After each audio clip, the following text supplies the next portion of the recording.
기장군이 수산물 안정성을 확보하기 위해 지자체 차원에서 방사능 검사 강화에 나섰습니다.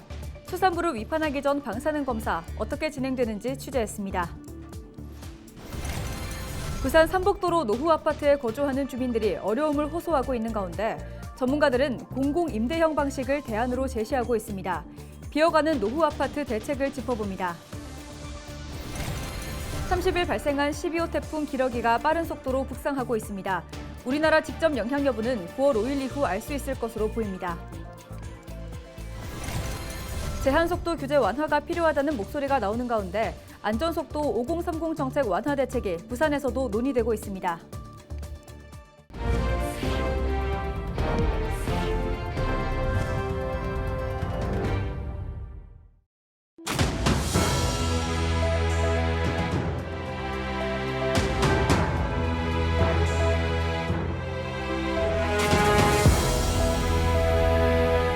시청자 여러분 안녕하십니까? 헬로티비 부산 뉴스입니다.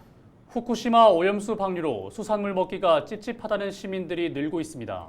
기장군은 수산물 안정성을 확보하기 위해 지자체 차원에서 방사능 검사를 강화하고 나섰는데요. 기장수협과 손을 잡고 수산물 위판장에서 수산물의 유통 전 방사능 검사를 진행합니다. 안수민 기자가 현장에 다녀왔습니다. 기장군 대변항에 있는 수산물 위판장입니다. 당일 아침 기장 앞바다에서 잡은 삼치가 얼음물에 담겨 있습니다. 기장수협 방사능 검사 담당자가 무작위로 생선을 건져 올린 뒤 시료 채취 봉투에 담아 방사능 검사 장소로 가져갑니다. 시료 생선은 잘게 잘린 뒤 검사 장비에 들어갑니다. 기장군이 올해 7월 말 위판장 3층에 방사능 핵종 검사 장비 2대를 설치하면서 현장에서 바로 검사가 가능해졌습니다. 큰 어종의 경우는 1000ml로 그리고 작은 어종의 경우는 450ml로 측정하고 있습니다. 방사능 핵종 검사 장비는 세슘과 요오드 등의 농도를 측정합니다. 이날 검사에서는 모든 시료에서 세슘과 요오드 등이 검출되지 않았습니다.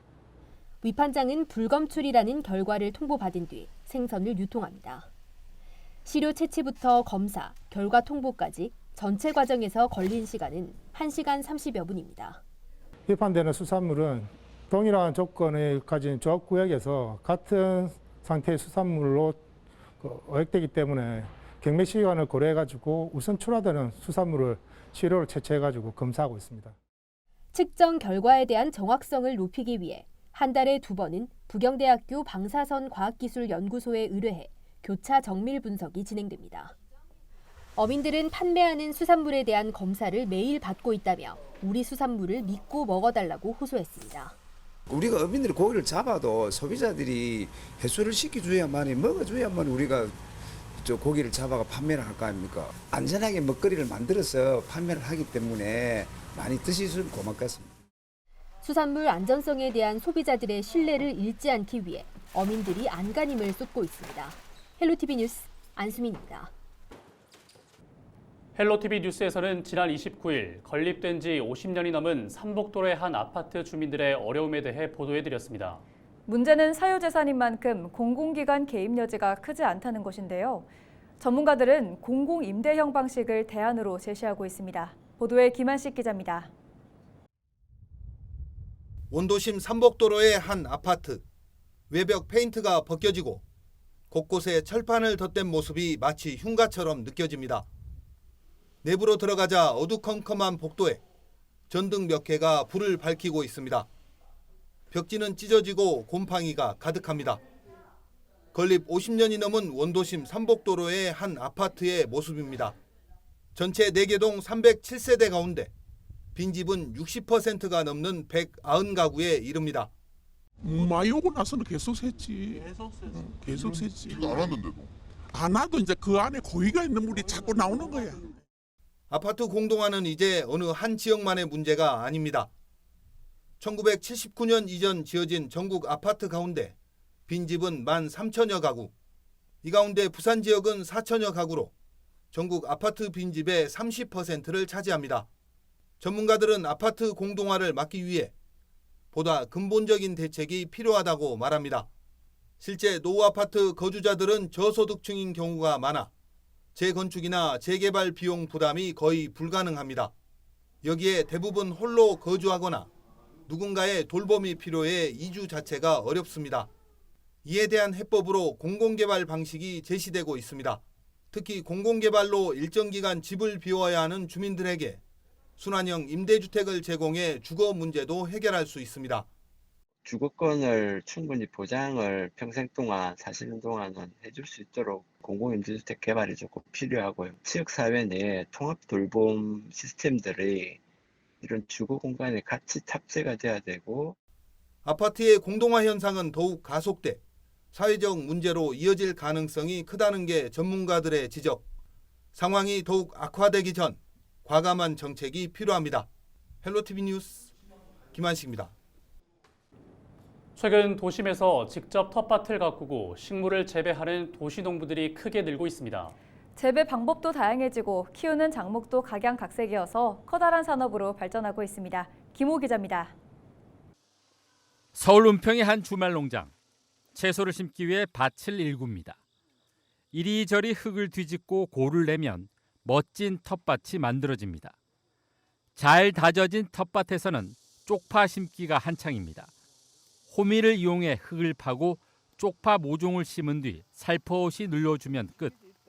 쪽파는 윗부분을 이렇게 살짝 도린 다음에 10cm 간격으로 우리가 배추를 심은 그 공간을 이용해서 심습니다. 그럼으로 인해서 병충해 방지 효과도 가져오게 됩니다. 이미 자란 채소에는 물주기가 한창입니다. 한여름 무더위에 잎사귀가 말을 쐬라 구석구석 물기가 스며들게 잘 뿌려줍니다. 고추밭에서는 벌써 가을 거지가 시작됐습니다. 뜨거운 여름볕을 받고 잘 자란 무농약 고추를 저녁 밥상에 올릴 생각에 시간 가는 줄 모릅니다. 농약도 안 하고 비료도 안 해요. 그래서 아주 우리 몸에 건강한 그런 채소이죠. 그래서 오늘은 이 고추를 가지고 집에 가서 삼겹살을 구워 먹을까 생각 중입니다. 이처럼 주말 농장이나 도심 텃밭에서 채소를 직접 키우는 주민들이 늘면서 이른바 도시농부라 불리는 인구가 200만 명에 이르는 것으로 추산되고 있습니다. 텃밭 면적도 지난해 기준 1,052헥타르로 여의도 면적의 4배에 이릅니다. 코로나19로 잠시 주춤했지만 친환경 식재료에 관심이 높아지면서 최근 다시 도심 텃밭이 크게 늘고 있습니다. 일단 내가 씨를 뿌린다든가 모종을 심어가지고서 기르고 거기다 농약을 안 치고 친환경적으로 키우기 때문에 믿고 그냥 간단히 씻어서 먹을 수 있어서 참 좋습니다. 도심 텃밭은 규모를 축소해 실내로 들어오고 있습니다. 사무실 한켠에 마련된 식물 재배기, 상추며 토마토, 케일 등 다양한 채소들이 싱싱하게 자라고 있습니다. 식물 재배기는 정보통신 기술이 접목돼 물과 전기만 있으면 알아서 빛과 습도를 조절해 채소를 키워줍니다. 일에 지친 직원들은 녹색 채소를 바라보며 잠시나마 휴식을 취하고 필요하면 집으로 가져갈 수도 있습니다. 직원분들이 오며 가면서 이제 식물 자라는 거 보시면서 많이 마음의 힐링을 얻어가시기도 하고 저 직접 기른 채소를 집에 가져가서 가족들이랑 나눠 먹으면서 즐거운 시간을 보내기도 하십니다. 텃밭에서 시작된 도시농업이 점차 진화하면서 또 하나의 산업으로 성장하고 있습니다. 단순한 취미 생활에서 건강과 문화, 공동체 생활 등 사회적 기능이 강화되면서 도시농업의 사회적 가치가 높아지고 있습니다. 도시농업을 통해서 신체적 활동과 심리적, 정서적 안정감 그리고 스트레스 해소감을 느끼는 데에서 기인을 해서 각 항목별로 저희가 가치를 분석한 결과 약 한 1조 3,400억 원 정도로 저희가 조사를 했습니다. 콘크리트로 덮인 삭막한 도시에 활기와 생명을 불어넣고 있는 도시농업. 진화를 거듭하면서 우리 생활의 또 다른 활력소가 되고 있습니다. 헬로티비 뉴스 김호입니다.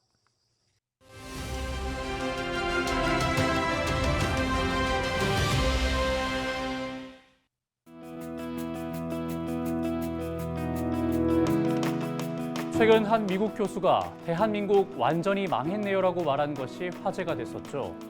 우리나라 합계 출산율을 듣고 이런 반응을 보인 건데요. 당시 이 교수가 봤던 합계 출산율은 0.78명이었습니다. 이게 작년 출산율 수치인데 최근엔 출산율이 더 떨어졌습니다. 통계청이 밝힌 올해 2분기 합계 출산율은 0.7명입니다. 또다시 역대 최저치 기록이 나왔습니다. 합계 출산율은 연초에는 높고 연말로 갈수록 내려가는 추세를 보입니다. 이대로 가다간 3분기 합계 출산율이 0.6명대로 떨어질 수 있다는 우려가 나옵니다. 경제협력개발기구 38개 국가 가운데 합계 출산율이 1명대 이하인 나라는 우리나라밖에 없습니다. 떨어지는 출산율을 잡지 않으면 국가의 운명도 장담할 수 없다는 말까지 나옵니다. 정부는 내년 저출산 극복 예산으로 17조 5,900억 원을 투입한다고 밝혔습니다. 올해 14조 원보다 25% 이상 늘린 건데 만 0세 아동을 키우는 가정에 지급하는 부모급여를 월 70만 원에서 100만 원으로 확대하는 등 임신과 출산에 대한 경제적 부담을 완화한다는 방침입니다. 데일리 브리핑이었습니다.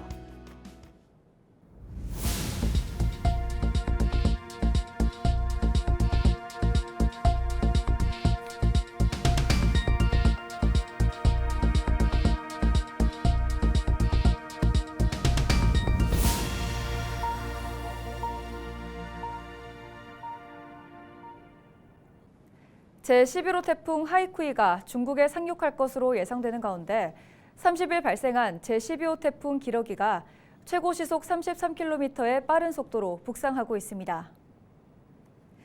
제12호 태풍 기러기는 9월 5일 오전 9시 일본 가고시마 남쪽 약 160km 부근 해상까지 접근할 것으로 보이는데 5일 이후 한반도에 직접 영향을 미칠 가능성도 있습니다. 기상청은 11호 태풍과 12호 태풍 기러기가 밀어낸 수증기 등 영향을 받아 주말까지 남부지방을 중심으로 많은 비가 내릴 것으로 전망했습니다. 부산자치경찰위원회가 실무협의회에서 안전속도 5030 정책 완화 대책 등을 논의했다고 밝혔습니다. 실무협의회는 시민의 불편을 최소화하기 위해 무인교통 단속 장비 운용 실태를 파악해 불합리한 지역의 장비는 재배치하기로 했습니다. 또 제한속도 규제 완화 필요성이 대두된 안전속도 5030 정책의 완화를 위해 속도 조정이 필요한 구간을 조사할 계획입니다. 안전속도 5030은 도시지역 내 일반 도로는 시속 50km, 주택가 등 주변 이면도로는 시속 30km로 차량 운행 제한 속도를 낮추는 정책입니다. 강서구 대조동에서 사상구 삼락동을 가로지르는 낙동강 횡단 하저터널이 9월부터 본격 운영됩니다. 낙동강 하저터널은 2019년 10월 착공 이후 4년간 총 사업비 350억 원이 투입됐습니다. 부산시 상수도 사업본부는 강서 낙동강교와 나란히 설치된 낙동강 횡단 수관교를 통해 부산시 전체 수돗물의 50% 이상을 공급해왔지만 1985년 준공된 수관교의 노후화로 지진과 풍수해에 취약하다고 판단해 하저터널 건설을 추진했습니다.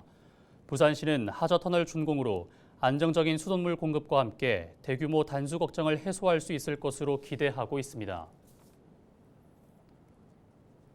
부산시가 9월 1일부터 30일까지 한 달간 청년들의 전월세 중개보수 지원 대상자를 모집합니다.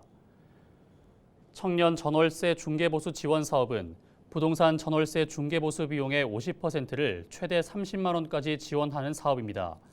지원 대상자는 신청일 기준 부산시에 거주하는 18세에서 34세 청년 중 본인 연소득 3,700만 원 이하로 임대차 계약상 잔금 납부, 전입신고 완료 등 조건을 충족해야 합니다. 중개보수 지원을 받고자 하는 청년은 부산 청년 플랫폼에서 온라인으로 신청할 수 있습니다. 다음 달 8일과 9일 중구 유라리 광장에서 건맥축제가 열립니다. 수제맥주와 건어물을 함께 즐길 수 있는 이번 축제는 지역 수산물 안정성을 알리기 위해 마련됐습니다. 행사에서는 남포동 건어물 도매시장 상인들이 개발한 건어물 패키지를 구입할 수 있고 구입한 건어물을 연탄불에 직접 구워 먹을 수 있습니다. 또 건어물에 대해 배워볼 수 있는 프로그램도 운영될 예정입니다. 축제 기간 부산관광공사에서는 나이트푸드 테라스 행사를 진행해 부산을 배경으로 한 음식 영화를 보고 전문가와 이야기를 나눌 수 있는 시간을 마련할 예정입니다. 지난 30일 강서구 명지동의 한 아파트에서 불이 났습니다. 불은 에어컨 등 집기 등을 태워 소방서 추산 400여만 원의 재산 피해를 낸 뒤 10여 분 만에 진화됐습니다. 또 주민 40여 명이 긴급 대피했고 이 과정에서 한 명이 연기를 흡입했습니다.